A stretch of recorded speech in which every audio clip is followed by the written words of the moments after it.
ఏపీలో పోలీసులు red book రాజ్యాంగం అమలు చేస్తున్నారంటూ న్యాయవాదులు మండిపడ్డారు. పోలీసులు తీరును నిరసిస్తూ కర్నూలు జిల్లా పత్తికొండలో ఆందోళన చేపట్టారు. గాంధీ విగ్రహం వద్ద మోకాళ్లపై కూర్చొని నిరసన వ్యక్తం చేశారు.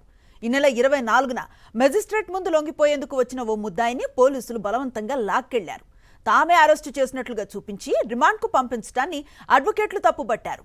న్యాయస్థానాన్ని అగౌరవపరిచేలా వ్యవహరించిన పత్తికొండ ఎస్ఐ విజయ్ కుమార్, చిప్పగిరి ఎస్ఐ సతీష్లను వెంటనే విధుల నుంచి తొలగించాలని వారు డిమాండ్ చేశారు.